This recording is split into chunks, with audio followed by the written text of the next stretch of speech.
Do you have a Halloween costume picked out yet?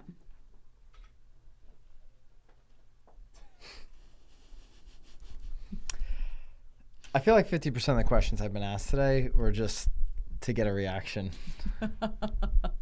Like what? I don't know. There's been a lot of throwaway questions. Throwaway? Yeah, like questions that you don't answer, you just throw them away. Oh, like how are you? Like that's a throwaway question? That's a throwaway question, yeah. Okay. Because no, we don't. I really don't care.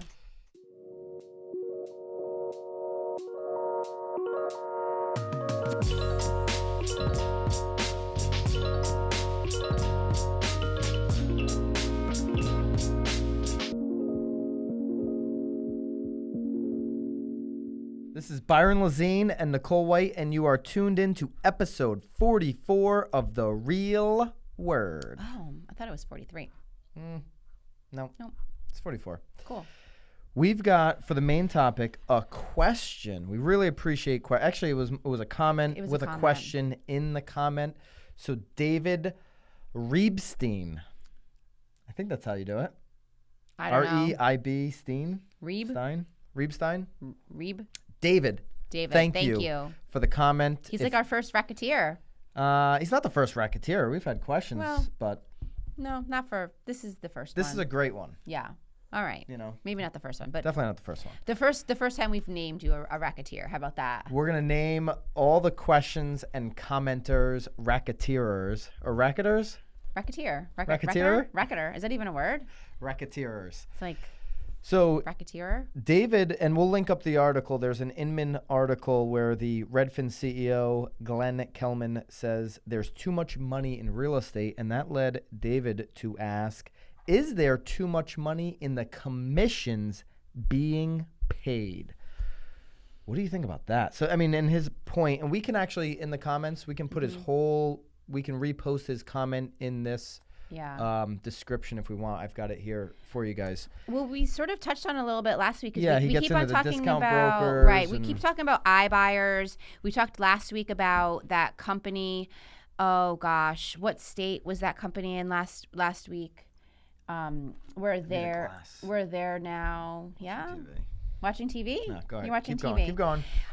Where there is that brokerage that is now offering out sort of that link out for an immediate offer, right?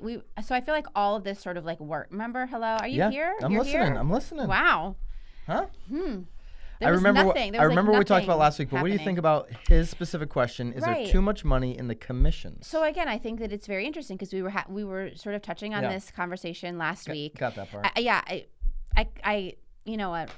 You're not going to quit on me. No, that's all. This is what happens. Can't frustrate Nicole. What do you think? You don't think there's too much commission when you get a 6 or a 5? But again, in this, he goes over, because you and I started off camera discussing salaried agents because he does bring up salary. He does mention the fact that obviously the more qualified agents or agents that have been in a little longer would never want to go on salary because. He's saying, would a new agent want a guaranteed $75,000 salary if they didn't have to prospect, if they didn't have to market, if the leads were given to them on silver platter and they literally just had to go through the transaction?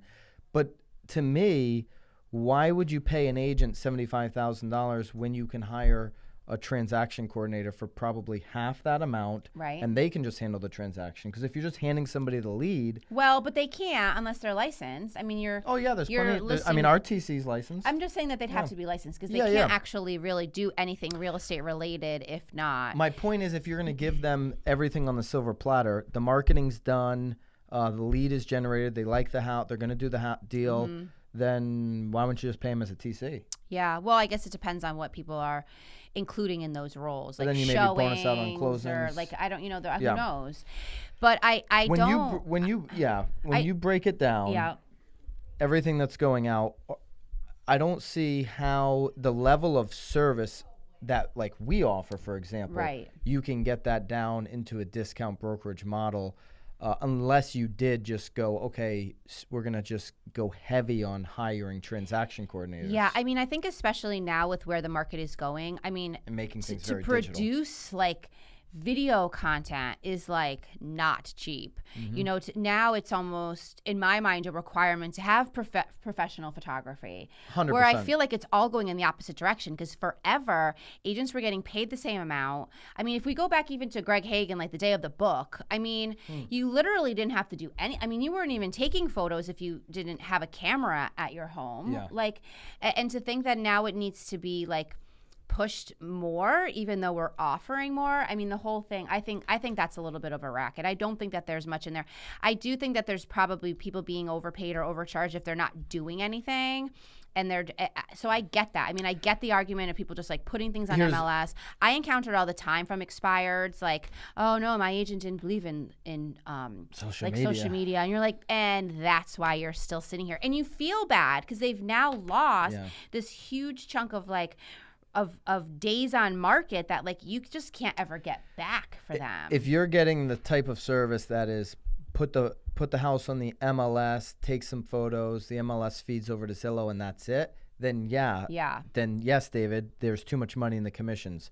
But if you're getting an over-the-top marketing plan, a transaction coordinator a transaction and a listing coordinator that's going to connect with the client, and they're getting 2, 3, 4 people to support their transaction all the way through, then there may be too little money in commissions, right? For sure. Yeah. It's all comes down to the value exchange, and agents need to keep that in mind. The discount brokers that are going to come in and take your business, they're going to take the business of those that aren't investing back into their listings, that are just hoping and posting on and maybe they're in a great market and maybe they're getting lucky right now, but they're just waiting for the sale to happen. Those are the agents that are super vulnerable. Those are the agents that are going to just basically going to get squeezed out of the business because, if I'm a consumer and I can pay you $6 and all you're doing is literally posting the listing on the MLS, or I can pay a discount brokerage and they're actually going to do maybe professional photos and a floor plan and maybe a Matterport. I guess the thing that I have a really hard time, because there's been a few times that I've been on listings and people have mentioned discount brokerages that are willing to sort of list it for, I think I've even heard, and I'm like 3% or something crazy, where I'm not even, I mean, I don't know how they're even able to do their job, let alone offer out a co-broke. So, and unfortunately in this business, there's lots of buyer's agents that are like sort of like manipulating their buyers depending on like what's being offered out to. So like even as a listing, like you're doing yourself a disservice by going that low, because then what's the incentive on the other end to get somebody into your home? It's unfair and it's unfortunate, and like we hope it's not happening, but we know that it is. I was on a listing appointment the end of the week last week, and the guy had tried it for sale by owner for a little bit, and he's like, listen, I figured out that that's clearly not the path. He's like, agents won't even show my property. So well, because you know, who wants to deal with the homeowner, right? In all honesty, I mean, and I'm sure as soon as you put that thing online, you'll probably get so many showings. He's like, where were all these people 3 weeks ago? I mean, it's unfortunate, and again, I hate to say that actually happens, but it does. Definitely does. I mean, it certainly does. Racket number 1. On to it. All right. Woo-hoo.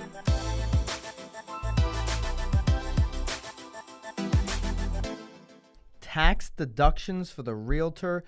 You can't deduct the ball game, but you can possibly maybe deduct the beer. I mean, who needs the ball game then? Is it a racket that the I and the R and the S will not let you deduct events anymore with the new tax plan? Yeah, I'm still trying to wrap my brain around all of it, because I feel like a lot of our, especially in sales, a lot of our networking and business is happening at events, or you're invited to events, or just the amount of like HBRA events that like I feel like we're like dishing out money. A lot of events in real estate that like you're supposed to go, because like you're networking and you're meeting new people, and you know I still don't have clarity on if I do a mega open house. I should say, back up. I have had clarity that is an event that's like marketing. That would be marketing. You can write off, but you can't write off, okay, let's go to lunch. You know, I'm going to take client Mr. and Mrs. Smith. Let me take you guys out to this event. We're going to talk about, you know, the project of listing your big waterfront home, and we're going to do that at the event and whatever. Right. So the Wall Street Journal reports that the IRS is working on guidance that would clarify the deductibility of expenses for client meals under the new tax law. And what they're saying is the guidance is expected to be that the cost of business meals will be 50% deductible, even when those meals are purchased at an event. So you don't get to write off the event, but you get to write off the meal. 50%. Yeah. Now, when you write these meals off, as it was in the past, you can't write off the tip. Right. You can't write off the taxes that you get charged, obviously, on it. It's just a 50% rule on those meals. I think I'll skip the event and just drink the beer. Just drink beer? Yeah. Hey, we'll just get the beer. Come on over. Beer here. Yeah. I mean, tailgate outside the event and then just enjoy. I know for sure when I sat down with my accountant, everyone was pumping up this new tax plan. I'm like, is there going to be benefits? He's like, really, your industry as a real estate agent, as a service industry, you got a little bit squeezed more than most businesses because there were some things you could do. And they even used the word in this article, and we'll link it up. They used the word gray area, and we're not positive until there's more clarity if some of these write-offs you've done in the past are in the gray area or not. Right. They are in the gray area. A lot of my write-offs could be Yeah. potentially gray. Yeah. All right, racket number 2. Indie brokerages are facing a very, very difficult time. Things are happening in California. Yeah. Things are happening. So the company here, Pacific Union, agreed to sell to Compass this August. Pacific Union, by the way. Huge. Billions. How much do they do in sales? Approximately $18 billion in closings this year. That puts them... That's above Compass. That puts them in the top 10 in closed transactions in the country. For sure. In closed volumes, rather. Yeah. So they sold off, and then not in this article, but I found another article, though, too, that there's 2 other indie companies in the San Francisco area, too, that are now merging so that they don't have to sell off into Compass, or Compass won't buy them out. And we've talked about it on the show plenty of times. Holy huge M&A, in the last couple of years. Do you think for an indie brokerage, because here's where it's a little bit contradictory. Yeah. Is people are like, real estate's hyper local, it's super local, it's in your market, know your market inside and out. But on the flip, you're seeing these indie brokerages or boutique brokerages or smaller brokers or one office brokers sell out to the competition. So why, if real estate is super local, are a lot of these indie brokerages selling right now, or boutique brokerages? So it's interesting because I feel it. So I wasn't necessarily in the industry in 2000, but I remember there was sort of that big shift in 2002, and all of a sudden things were turning to like the internet, and people just didn't have the money or expertise to sort of invest in, because at that time the internet was like, could you afford to build out, sort of that platform yourself? I mean, so I feel like it's sort of happening again now. Like, even though there's $18 billion that this company has in sales, they're saying that they just don't have enough in order to compete over the next 4 years. They're in the top, but Pacific's, Did you read it? $18 That's billion. what it said. That's what they're he in the was top saying. 10 So in closed they're volume. being super realistic. Maybe they're just a little tired too. Maybe they're like, let's just hand them off. What are we doing? We're Instagramming now? No, I want to look at their Instagram feed, Pacific Union, because what I see a lot of these indie brokerages, or on a smaller scale, the boutique brokerages locally, the reason that ultimately they have to sell out to a bigger because the competitor, owner is probably going to be retiring. We see that locally around here, and like if they go, like there's nothing but else below more them. importantly, That's $18 billion. More importantly, they didn't that. build a significant enough brand. Even though locally they're well known, they didn't build a brand that will live past that rainmaker if the broker is still billion? selling. There's more No, than that's one why rainmaker. that's why I want to look up Pacific, because I'm like, they must have a really strong brand on the West Coast. Yeah. I've certainly read about them in the Swan Poll reports and all this stuff. I haven't seen this brand that is certainly reaching me here on the East Coast, but I was interested, and I will look it up after the show to see what their brand looks like. Yeah. I do believe, on a smaller level, this is a big deal, but on a smaller level, if you're like most of America, and there's this one shop in your market that's the small boutique, and then there's all the normal names that you hear of. I think it's really hard for that small shop, if they don't have a full-fledged marketing team in-house, if they're not really doing a lot of local content, but really engaging with the community on that content and getting out there like feet on the ground in the community type of stuff. I think it's going to be very difficult to compete with the bigger companies. One of the reasons being, and this ties into our third racket really nicely, is everything is more expensive right now. Right. So like it's more expensive. If you want to invest your money into big real estate projects, it's more expensive because everything's gone up. If you want to invest your money into the stock market, it's gone up. Everything has gone up. And so what's going to end up happening as everything goes up is people are going to be able, because everything's more expensive, people afford a little bit less on their home. Right. When they start to afford a little bit less on their home and sellers don't have as easy of a time selling as they have the last 5, 6, 7 years. And I know not here locally, but nationally. Yep. What you're going to see is they're going to reach out to brokers and agents that they think can get a wider reach. Right. And naturally, these bigger companies that have tons of offices are going to be perceived as having a wider reach, getting a buyer from outside the area to come in. Of course, they just think that they're a bigger beast. Yeah, so they're going to get more, I think, over the next 5, 6, 7 years. I think the bigger companies get bigger, the ones that are operating, that aren't losing sight of things like iBuyer and taking these features and implementing. Well, I mean, like Reality just did it. Yeah, I mean, they're just doing an iBuyer too. It's just the whole thing is things are happening. Right? So I don't know. I do think it is going to be harder for the indie buyer. I think I agree with this. This isn't a racket. It's a scary time if I'm an indie, not buyer, broker. Well, especially if you're seeing an $18 billion like. They're independent. They're private, but they're certainly not a little small shop. All right, racket number 3. Mortgage rates go to a 7-year high after the Fed hike of last week. Is it a racket to think that over the next, we'll call it 12 months, prices don't decrease because of the increase in the mortgage rate? I have something in my eye.